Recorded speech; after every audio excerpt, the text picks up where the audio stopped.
அஸ்ஸலாமு அலைக்கும். Hi friends, எல்லோரும் எப்படி இருக்கீங்க? இன்றைக்கி நம்ம சேனலில் சூப்பரான ஒரு ஃபிஷ் ஃப்ரைஸ் ரெசிபி தாங்க செய்ய போகிறோம். நார்மலாக இல்லாமல் ஒரு 2 பொருள் மட்டும் எக்ஸ்ட்ரா சேர்த்திருக்கேன். அது சேர்க்கும்போது டேஸ்ட் வந்து ரொம்பவே நல்லாயிருக்கும். இது செய்கிறதுக்கு நான் இன்றைக்கி 1 கிலோ போல் மீன் எடுத்திருக்கேன். வாவல் மீன் தாங்க எடுத்திருக்கேன். நல்லா வந்து வாஷ் பண்ணி ஒரு பிளேட்டில் எடுத்து வச்சுருக்கேன். தண்ணியை நல்லா வடித்து எடுத்துக்கோங்க. இது கூட ஃபஸ்ட்டு வந்து உப்பு சேர்த்துக்கிறேன். 3/4 டீஸ்பூன் போல் உப்பு சேர்த்துக்கிறேன். நீங்கள் பார்த்து சேர்த்துக்கோங்க. கூடவே வந்து ஒரு 1/2 டீஸ்பூன் போல் மஞ்சத்தூள்.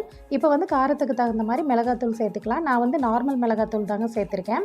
1/2 டீஸ்பூன் போல் சேர்த்துருக்கேன். சப்போஸ் உங்கள்கிட்ட காஷ்மீரி மிளகாத்தூள் இருந்ததுன்னா நீங்கள் அதுவுமே கொஞ்சம் சேர்த்திக்கோங்க. உங்களுக்கு கலர்ஃபுல்லாக இருக்கும். கூடவே வந்து 1/2 டீஸ்பூன் போல் பெப்பர் பவுடர் சேர்த்துக்கலாம். இது கூடவே வந்துட்டு இஞ்சி பூண்டு பேஸ்ட்டு ஒரு 1/2 டீஸ்பூன் போல் சேர்த்துக்கிறேன். இது கூடவே ஒரு சின்ன லெமன் வந்துட்டு ஒரு லெமன் வந்து அதோட ஜூஸை சேர்த்துக்கோங்க.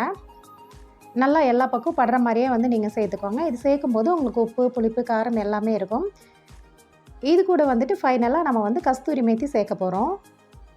ஒரு டேபிள் ஸ்பூன் போல் எடுத்துகிட்டு கையில் வச்சு நல்லா க்ரஷ் பண்ணி சேர்த்துக்கோங்க. இந்த ஃப்ளேவர் வந்து உங்களுக்கு இந்த ஃபிஷ்ஷுக்கு ரொம்பவே நல்லாயிருக்குங்க. இது வரைக்கும் ட்ரை பண்ணாதவங்க கண்டிப்பாக இந்த மாதிரி வந்து மசாலா பரட்டி ட்ரை பண்ணி பாருங்கள். டேஸ்ட் நல்லாயிருக்கும். இப்போ எல்லாத்தையுமே சேர்த்துட்டு கை வச்சு நல்லாவே வந்து மிக்ஸ் பண்ணி விட்டுருங்க. நம்ம நார்மல் மிளகாத்தூள் சேர்த்துருக்கறனால உங்களுக்கு வந்து ரெட் கலர் வந்து அவ்வளோக்கா தெரியாது. சப்போஸ் நீங்கள் காஷ்மீரி மிளகாத்தூள் சேர்த்திங்கன்னா உங்களுக்கு நல்லா கலர்ஃபுல்லாக நல்லா ரெட் கலரில் வந்து கிடைக்கும். இப்போ மீனில் வந்து நம்ம எல்லாமே நல்லாவே வந்து அப்ளை பண்ணி விட்டாச்சு. இந்த ஸ்டேஜில் நீங்கள் உப்பு, காரம் வந்து செக் பண்ணிக்கோங்க. பத்தலைன்னா நீங்கள் சேர்த்துக்கோங்க. உப்பு, காரம் வந்து ஒரு துளி நல்லா சுருக்குன்னு இருக்கணும். அப்போ தான் உங்களுக்கு வந்து ஃபிஷ் வந்து ஃப்ரை ஆகி வரும்போது உங்களுக்கு டேஸ்ட் நல்லாயிருக்கும். எனக்கு பத்தலை, நான் கொஞ்சம் போல் சேர்த்து பரட்டி வச்சுக்கிறேன். இப்போ எல்லா பக்கமும் மசாலா அப்ளை பண்ணதுக்கப்புறம் கண்டிப்பாக ஒரு 1/2 அன் ஹவர் வந்து நம்ம ஊற விடணும். அப்போ தாங்க உங்களுக்கு மசாலா பிடிச்சி ஃப்ரை பண்ணும்போது சூப்பராக இருக்கும். நான் ஒரு 1 ஹவர் போல் ஊற விட்டுக்கிட்டேன். அதுக்கப்புறம் பேன் வச்சு ஹீட் பண்ணிக்கிட்டேன். இதுக்கப்புறம் ஷாலோ ஃப்ரை தாங்க பண்ண போகிறேன். இந்த மாதிரி அளவு ஆயில் சேர்த்து ஃப்ரை பண்ணும்போது நமக்கு நல்லாவே ஹெல்த்தியாகவும் இருக்கும். ரொம்ப டீப் ஃப்ரை பண்ணாமல் இந்த மாதிரி சாப்பிடுங்க.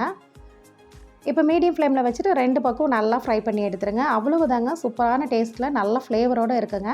கண்டிப்பாக இந்த மாதிரி மசாலா யூஸ் பண்ணாதவங்க ஒரு தடவையாவது இந்த மாதிரி மசாலா யூஸ் பண்ணி ஃப்ரை பண்ணி பாருங்கள். டேஸ்ட் ரொம்பவே நல்லாயிருக்கும். கண்டிப்பாக இந்த வீடியோ உங்களுக்கு பிடிச்சிருக்குன்னு நினைக்கிறேன். வீடியோ பிடிச்சா லைக் பண்ணுங்கள். அப்படியே நம்ம சேனல் அஹாவோல்ட ஃபஸ்ட் டைமாக பார்க்குறவங்க சப்ஸ்கிரைப் பண்ணி ஃபாலோ பண்ணுங்கள். நெக்ஸ்ட் இதே மாதிரி ஒரு ஈஸியான ரெசிபியோட மீட் பண்ணுறேன். தேங்க்ஸ் ஃபார் வாட்சிங். பாய்.